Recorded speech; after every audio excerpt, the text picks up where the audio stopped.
What do you know about the Artemis Tau cluster? Not much. I've never been there myself. A handful of systems with a few small, uncharted worlds, but no real colonies. Might not be easy finding Dr. T'Soni out there. My advice is to look for the world with the Prothean ruins.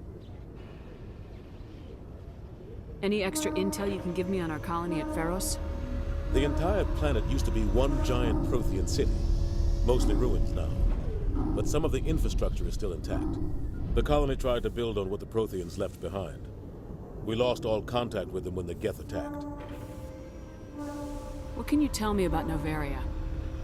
Novaria's trouble. Always has been. The whole planet's basically a center for corporations to conduct illegal research. Watch your back there, Shepard. Spectres are about the only form of Citadel authority Noveria respects. But they aren't popular.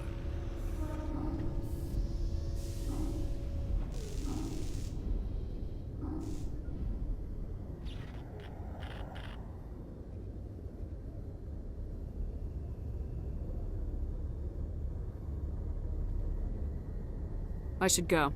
I'll be here if you need anything.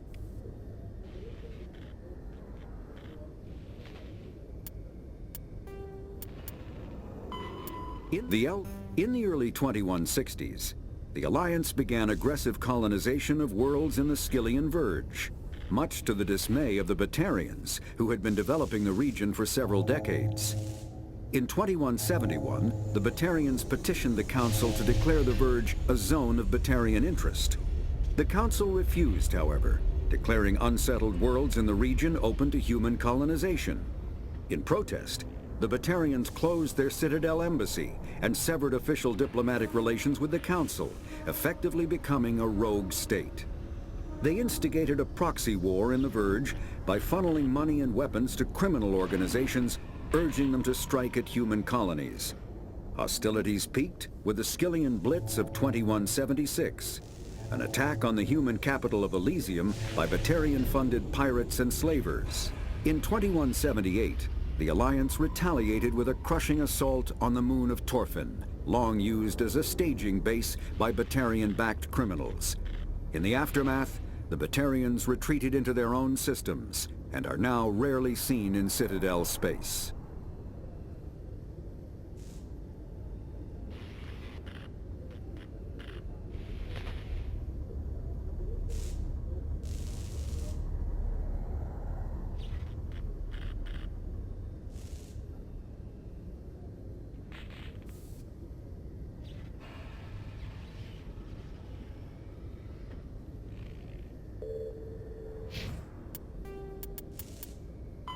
Pharaoh, no, there are between 200 and 400 billion stars in the galaxy, and less than 1% of them have ever been visited or had their systems properly surveyed.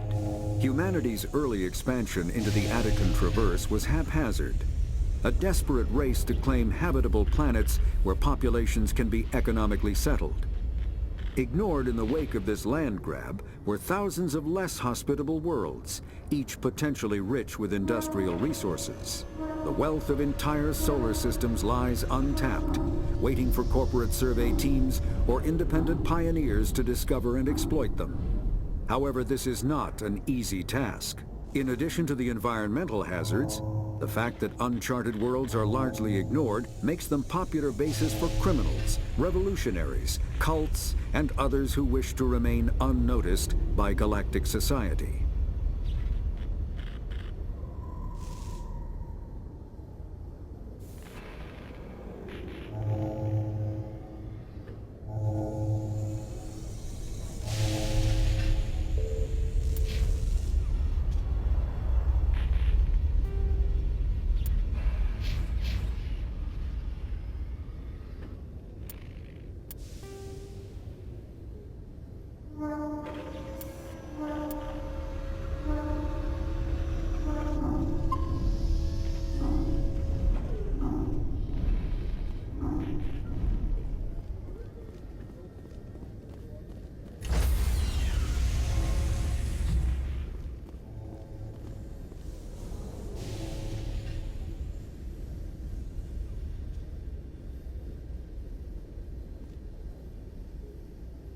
Stand by, Shore party.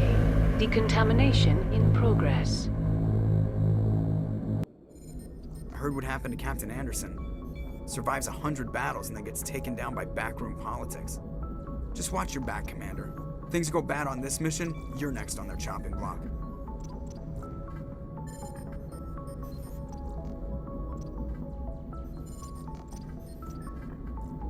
Captain Anderson should be the one in charge. It's like I'm stealing the ship from him. Yeah, the captain got screwed. But it's not like you could have stopped it. Nobody's blaming you. Everyone on this ship's behind you, Commander. 100%. Intercom's open. If you got anything you want to say to the crew, now's the time.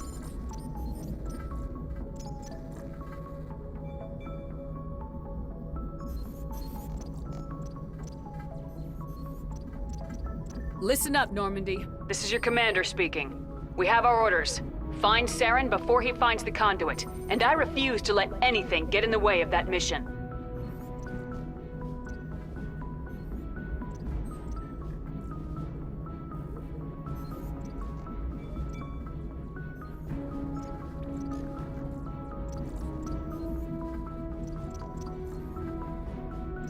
The Council wants to ignore this. That's no surprise. They never helped us in the past, no reason they'd start now. But we don't need their help. We can do this on our own.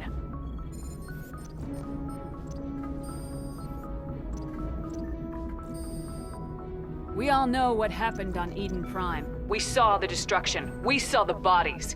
We saw what Saren did. And I plan to make him pay.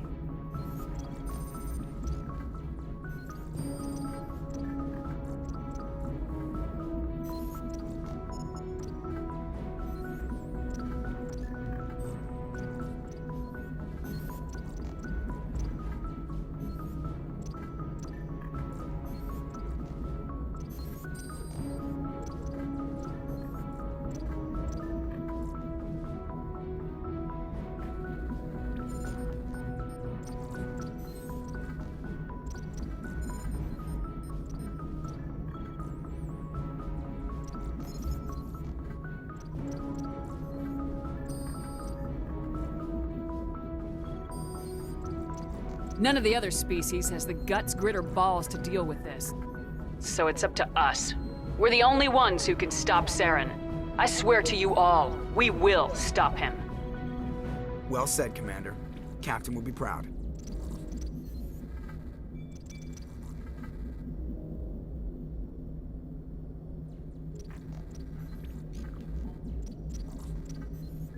The captain gave up everything so I could have this chance.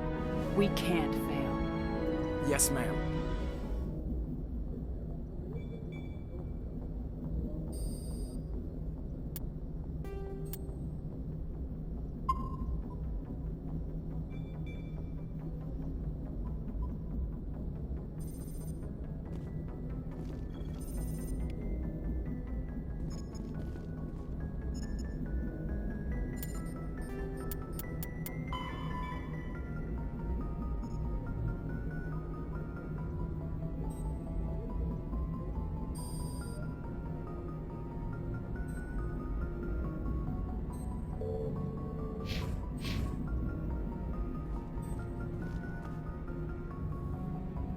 Commander, something you need?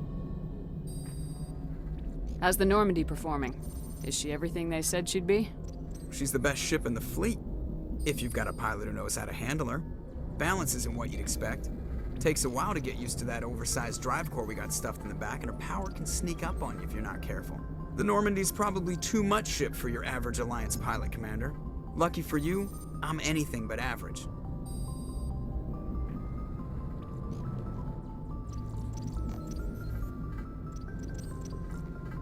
I like to know my crew. Mind if I ask you a few questions? I can see where this is going. You did a background check on me, didn't you? Well, I'll tell you the same thing I told the captain. You want me as your pilot. I'm not good. I'm not even great. I am the best damn helmsman in the Alliance fleet. Top of my class in flight school, I earned that. All those commendations in my file, I earned every single one. Those weren't given to me as charity for my disease. What are you talking about? Are you sick? You mean you didn't know? Oh, crap. Okay, I've got Vrolik syndrome, brittle bone disease. The bones in my legs never develop properly. They're basically hollow, too much force and they'll shatter. Even with crutches and my leg braces, it's hard to get around. One wrong step and crack! It's very dramatic, but I've learned to manage my condition, Commander. Put the Normandy in my hands and I'll make her dance for you. Just don't ask me to get up and dance unless, you like the sound of snapping shin bones. Why does everyone call you Joker? It's a lot shorter than saying Alliance Flight Lieutenant Jeff Moreau. Plus, I love to make little children laugh.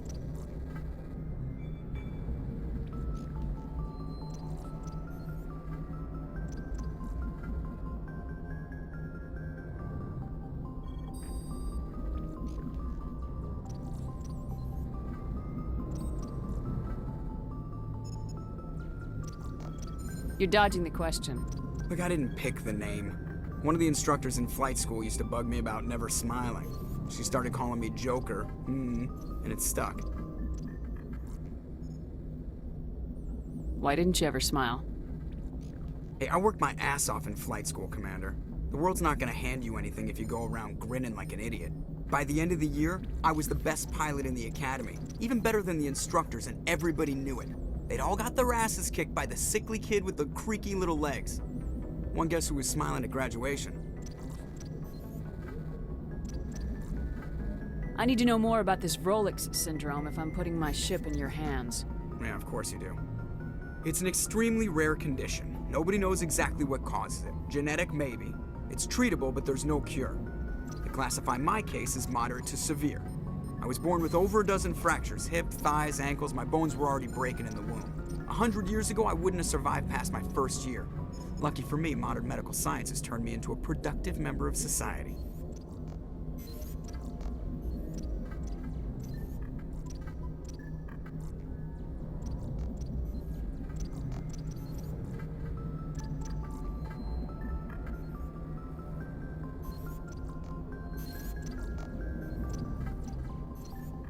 You're not gonna break a bone trying to fly the ship, are you? I don't fly with my feet, Commander, so I'm fine as long as I'm in this chair. I gotta be real careful when I get up to take a piss, though. I can do my job as well as anyone on the ship. Better, actually. So don't worry about it.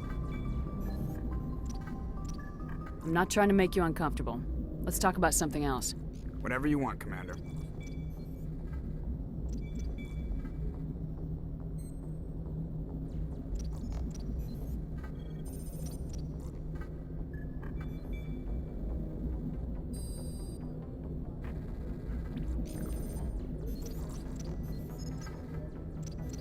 I have to go. All right, see ya.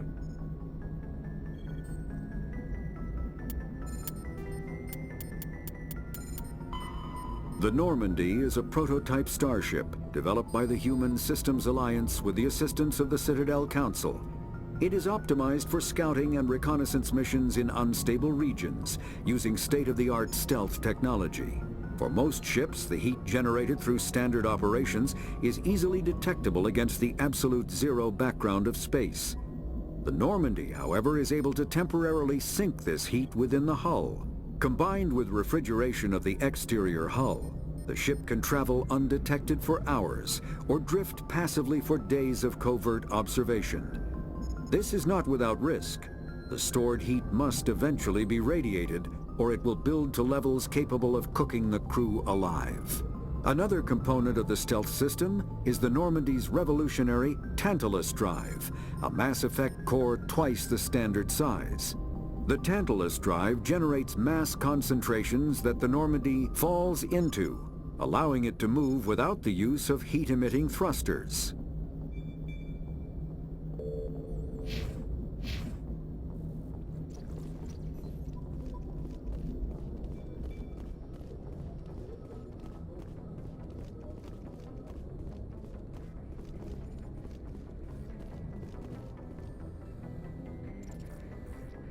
If anyone has to take over for Captain Anderson, I'm glad it's you.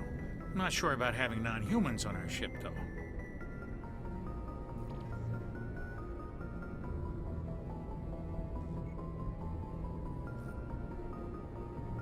I'm in charge here, Presley. I decide if we have non-humans on this vessel. Yes, ma'am. Understood, ma'am. Speak freely, Presley. I want to know if you have a problem with non-humans. It's not that, Commander. Humanity has always handled its own problems. Saren attacked one of our colonies. We should be the ones to stop him. We don't need their help.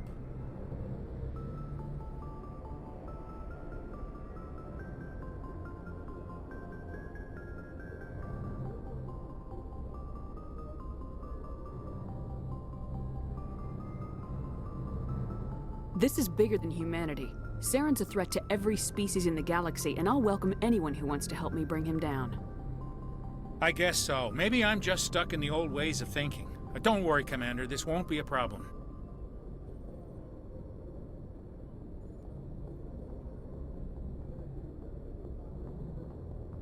Speak freely, Presley. I trust you, Commander. If you think they belong here, then so do I. How did you end up assigned to the Normandy? I signed up with the Alliance as a navigator right out of school, following in my grandfather's footsteps, I guess. My first posting was on the Agincourt. We were at Elysium during the Skillian Blitz. A massive fleet of alien raiders hit the colony, trying to wipe it out. They had the numbers, but their ships were no match for an Alliance frigate. It was a slaughter. We couldn't even keep track of how many ships they lost.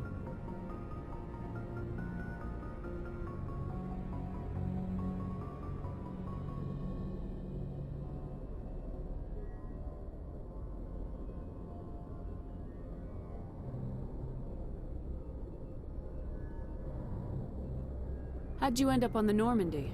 I got my officer's commission after Elysium. Must have made an impression on the right people. Captain asked for me when he was picking his crew.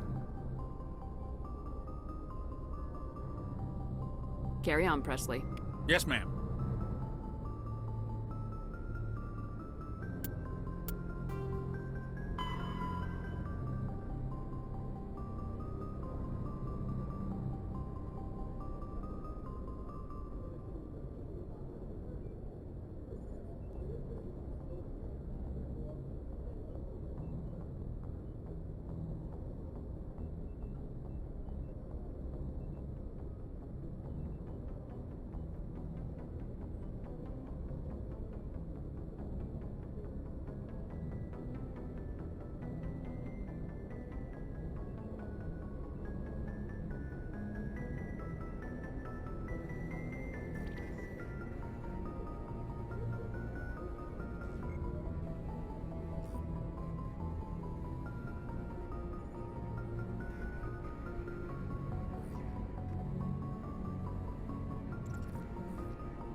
Anything you need, Commander? What's your opinion on the last mission? I don't see how we could have done things any better. At least not without getting to Eden Prime sooner. And we were on the scene faster than any other Alliance ship could have been. Just trying to get a sense of where the crew's at. Thoughts? I've wasted enough of your time for now, Commander. We'll have time for personal debriefings later. We'll talk another time, Lieutenant. Commander?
Yes, Commander?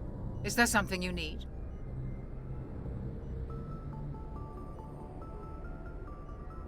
I should go. Goodbye, Commander.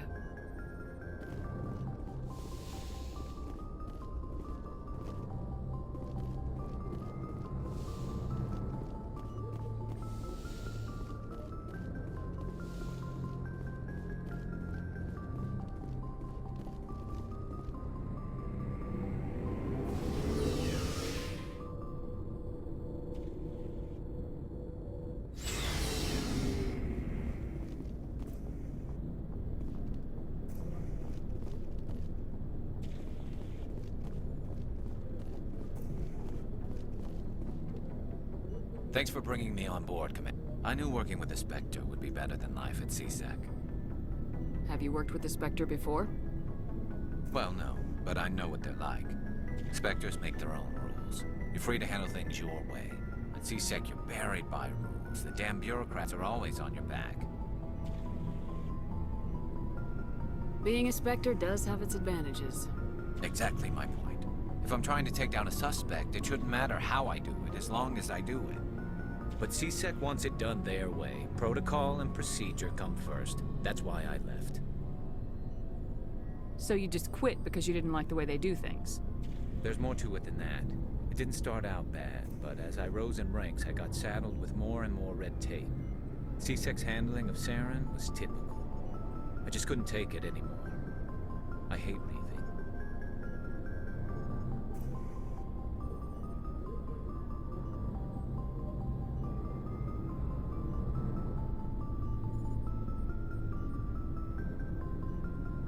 You did the right thing. Life's too short to sit around waiting for things to happen. Yeah, you're probably right. Either way, I plan to make the most of this. And without CSEC headquarters looking over my shoulder, well, maybe I can get the job done my way for a change. As long as you do your job well, you're free to go about your business as you see fit. Thank you, Commander.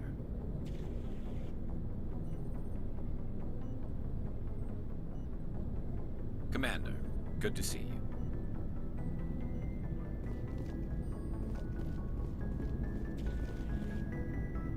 Nice ship you've got, Shepard. What can I do for you? What's your story, Rex? There's no story. Go ask the Quarian if you want stories.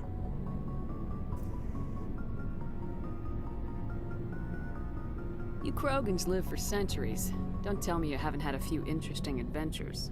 Well, there was this one time the Turians almost wiped out our entire race. That was fun.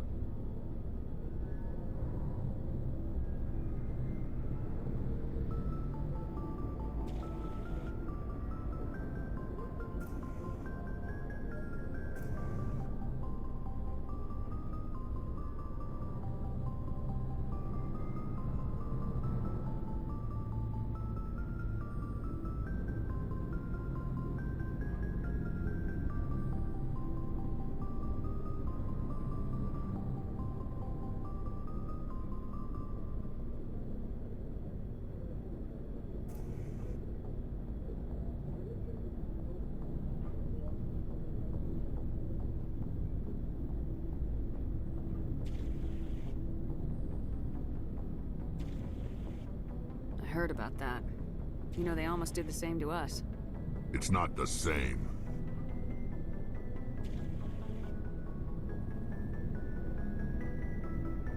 It seems pretty much the same to me. So your people were infected with a genetic mutation? An infection that makes only a few in 1,000 children survive birth? And I suppose it's destroying your entire species? I suppose it isn't all the same. I don't expect you to understand, but don't compare humanity's fate with the Krogan.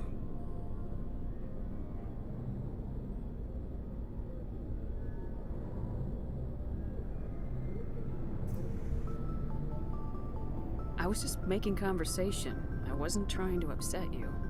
Your ignorance doesn't upset me, Shepard.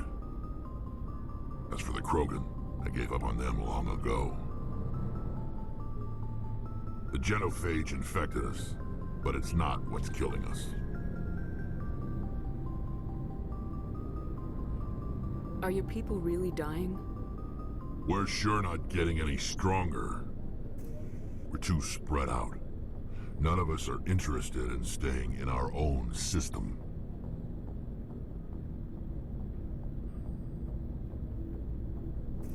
Lots of species have left their homes and prospered. But they go to colonize new worlds. We're not settlers. We're warriors. We want to fight. So we leave. Hire ourselves out. And most of us never go back. What can you tell me about the Genophage? Ask the Solarians if you want details. They made it. All I know, it makes breeding nearly impossible. Thousands die in stillbirth, and most never get that far. Every Krogan is infected, every one. And no one's rushing to find a cure. Why don't the Krogan try to find a cure? When was the last time you saw a Krogan scientist? You ask a Krogan, would he rather find a cure for the Genophage or fight for credits? He'll choose fighting every time. It's just who we are, Shepard. I can't change that. Nobody can. So long, Rex. Shepard.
Commander? What's your opinion of the last mission? Kinda wish you'd got there sooner, Commander. No offense, I appreciate the rescue. I just wish... You wish we'd been able to save the rest of your unit. Yes, ma'am. If I had been more alert, we wouldn't have been cut down by an ambush.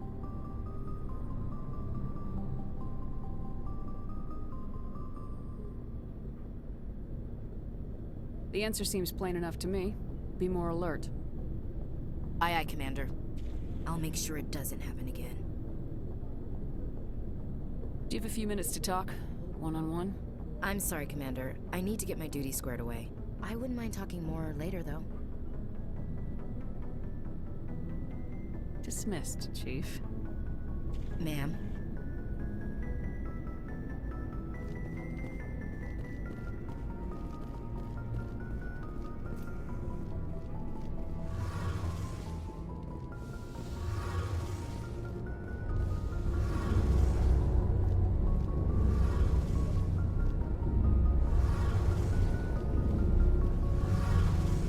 Hey, Commander, you know that Quarian, Tali?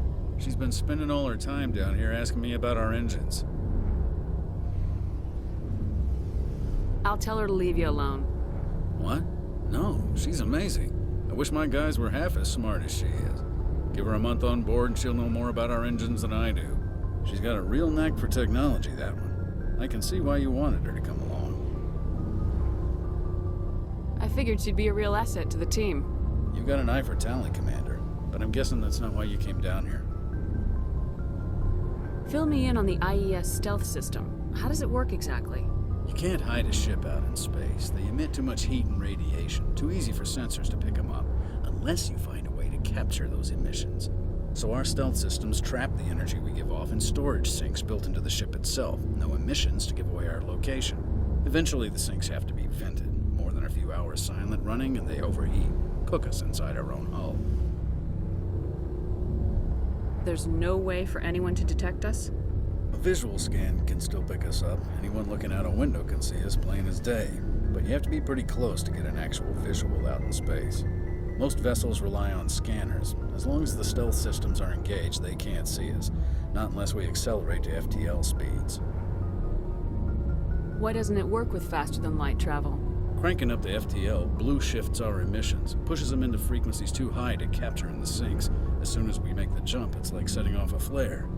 Sensors can pick up our location whenever we enter or exit FTL flight, but for short-range missions, our stealth systems are amazing, and we've got the only one. I want to know more about the Normandy. She's the best ship I've ever served on, probably the fastest vessel ever designed. She's the only one using the new Tantalus drive core. What's so special about the Tantalus drive core? Proportionally, it's about twice the size of any other vessel. Not only are we faster, we can run at FTL speeds longer before we have to discharge the core.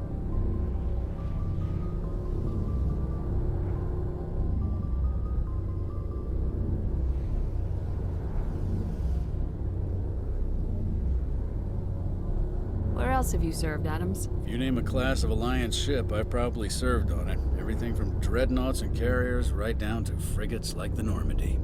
My last assignment was on the Tokyo. Only a cruiser, but she was a good ship. Couldn't hold a candle to the Normandy, though. Carry on, Adams. Aye, aye, Commander.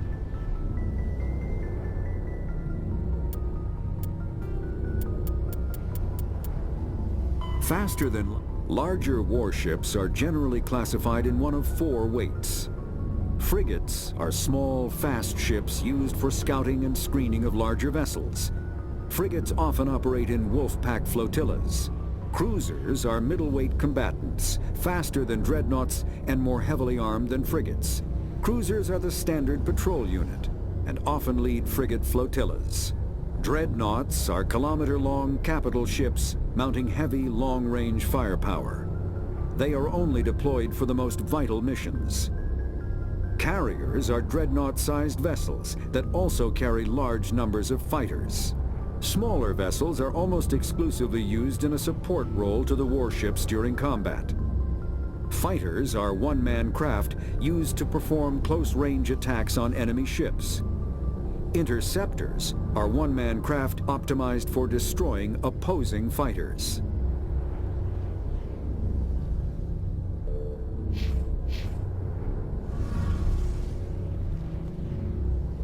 Your ship's amazing, Shepard. I've never seen a drive core like this before. I can't believe you were able to fit it into a ship this small. I'm starting to understand why you humans have been so successful. I had no idea Alliance vessels were so advanced.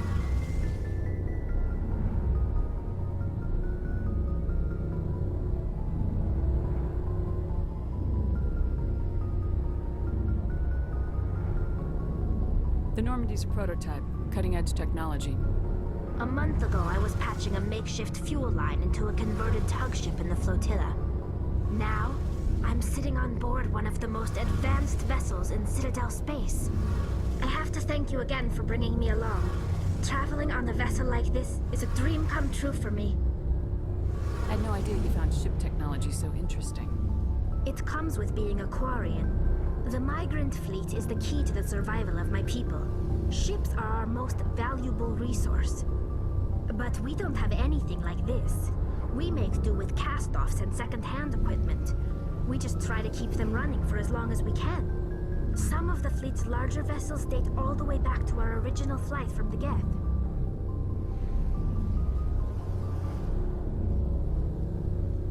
I can't believe your fleet's still using ships that are 3 centuries old. They're constantly being repaired, modified, and refitted. They aren't pretty, but they work. Mostly. We've tried to make ourselves as independent as possible on the flotilla, grow our own food, mine, and process our own fuel. But some things we just can't make on our own. A patch to maintain the hull integrity requires raw materials we just don't have. That's why our pilgrimages are so important. Tell me about your people. Our lives aren't easy. Resources are scarce, and we are constantly on the move. Everything we do must in some way contribute to the continuation of the migrant fleet. There are 17 million Quarians in the flotilla, and each of us relies on the others for survival. The bonds among my people are strong. Unfortunately, we have had to surrender many of the freedoms and civil liberties other species take for granted. What kind of freedoms? Well, it's illegal for parents to have more than one child. If our population grows too much, it would strain our resources to their breaking point. Of course, we also can't allow our numbers to become too few. If our population is in decline, the rule against single births is temporarily repealed. In extreme cases of population decline, incentives are even offered to encourage multiple births, though the Conclave hasn't had to take such measures in nearly a century. That's your government. The Conclave is our civilian branch of government. Each ship can elect a representative to serve on the Conclave and make decisions that affect the fleet as a whole. On matters that affect an individual ship, however, the captain has the final say. It's a tradition that dates back to the early days, when the fleet was governed by martial law. Fortunately, most captains nowadays are smart enough to have an elected council from their crew to give them advice and guidance. So the ultimate power rests with elected officials? In practice, the Conclave and the respective council for each ship tend to set the rules that govern our daily lives. But in theory, we are still under military jurisdiction. The 5 top-ranking military officials in the fleet serve on the Admiralty Board. These 5 have the power to overrule any decision by the Conclave in case of emergency. To do so requires unanimous agreement among the Admiralty, and they can only do this once. After that, the entire board must resign their posts. It's a safeguard that served us well. In nearly 3 centuries, the Admiralty Board has only overruled the Conclave 4 times. I want to know more about the Geth. I doubt I can tell you anything you don't already know. It's been almost 3 centuries since they drove my people into exile. All I know is the story of their origins. What they were when we created them, and how they turned on us. Interesting. The Geth were originally created to serve as an automated manual labor force. Initially, their intelligence was as limited as any VI. Over time, we made small modifications to their programming to allow them to perform more varied and complex tasks, bringing them closer and closer to true AI status. How come the Council didn't step in and stop you? This wasn't true AI research. We may have been skirting the bounds of the law, but we never did anything that was actually illegal. The changes were so insignificant, so gradual, that we were able to control them. Or so we thought. But one thing we underestimated secret was the power of the neural network. A million Geth thinking simultaneously created an inherently unstable matrix.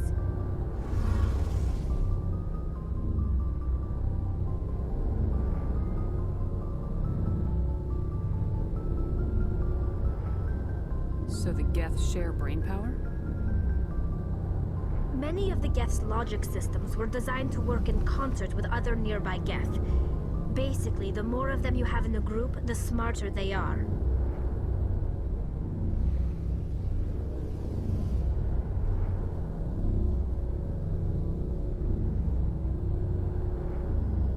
So there's some sort of group consciousness? No, nothing like that. They cannot share sensory data or information. Their programming cannot handle that much simultaneous input.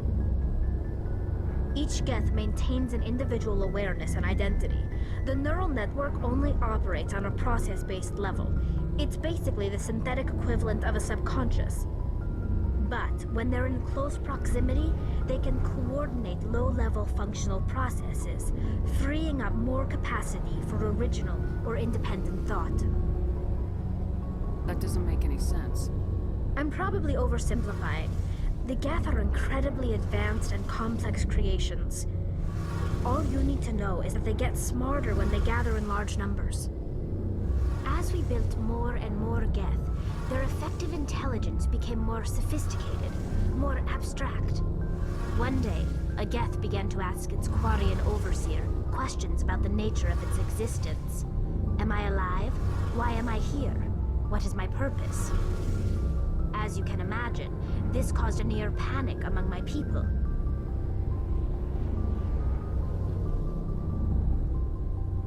I don't see what's so bad about those questions. The Geth were created to engage in mundane, repetitive, or dangerous manual labor. That's fine for machines, but it won't satisfy a sentient being for long. The Geth were showing signs of rudimentary self-awareness and independent thought. If the Geth were intelligent, then we were essentially using them as slaves. It was inevitable the newly sentient Geth would rebel against their situation. We knew they would rise up against us, so we acted first. A general order went out across all Quarian-controlled systems to permanently deactivate all Geth. The Geth responded to this order violently.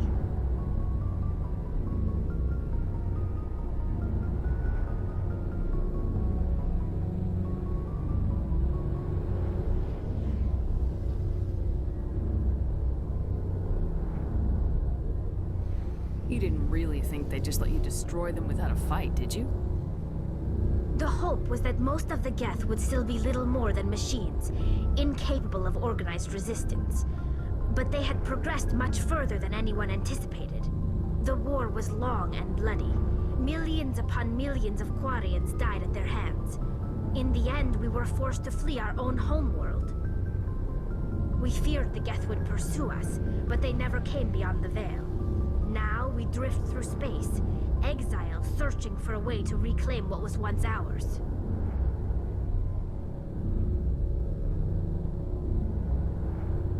It's hard to feel sorry for you. Your ancestors tried to wipe out another species.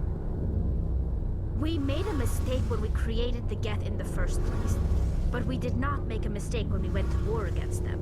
If we had not acted, they would have wiped us out. They're a synthetic life form. They have no use for organics. None. Why do you think they cut themselves off from the rest of the galaxy? Why do you think they've killed every organic being who's ever tried to contact them?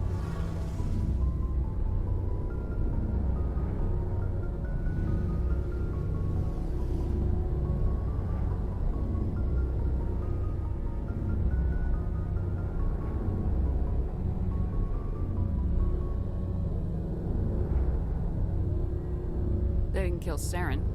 What does that tell you? The Geth are not innocent victims in all this. They're the enemy. They want to destroy us. Not just the Quarians. All organic life. That's why they've joined up with Saren. And that's why we have to stop him.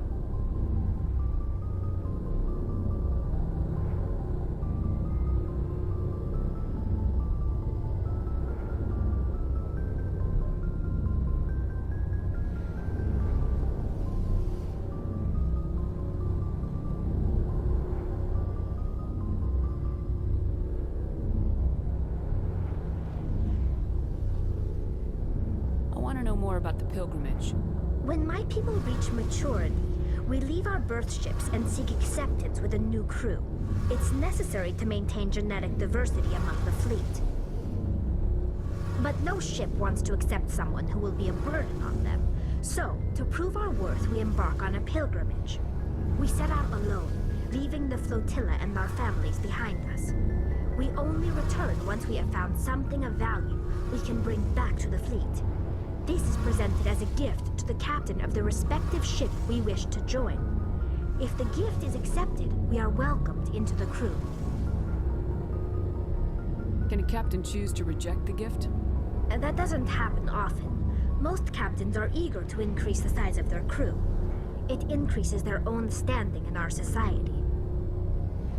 Even when a gift is not particularly valuable, the captain usually accepts it out of a sense of tradition. However, there is a stigma to presenting a substandard gift.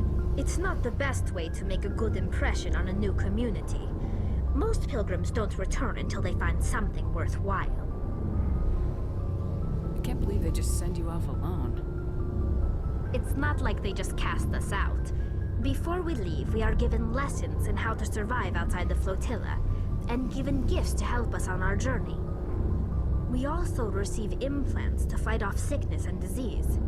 Generations of living in an isolated and highly controlled environment have left our immune systems weaker than most. By the time we leave the fleet, we are well equipped for the pilgrimage. This is a rite of passage for all Quarians. If it were dangerous, our numbers would suffer. Virtually every pilgrimage ends with a triumphant return and the ritual presentation of the gift to one of the fleet's captains. I want to talk about something else. Like what? I should go. See you later.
The Citadel space is an unofficial term referring to any region of space controlled by a species that acknowledges the authority of the Citadel Council.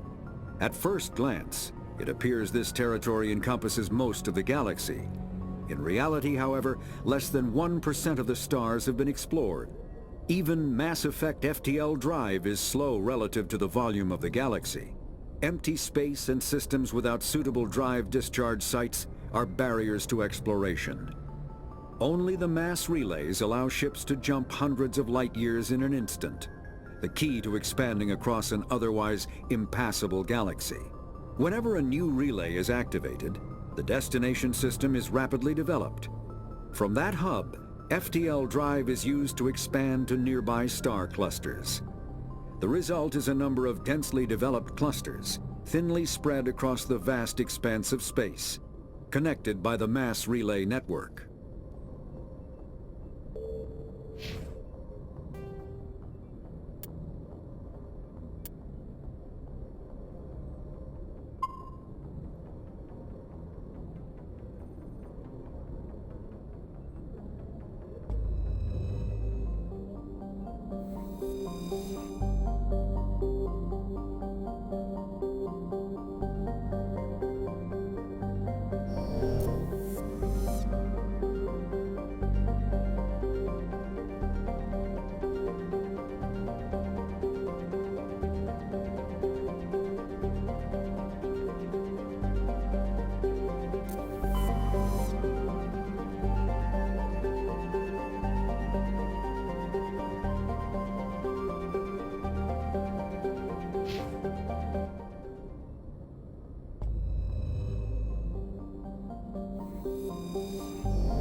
Commander, I'm picking up a signal from the planet's surface.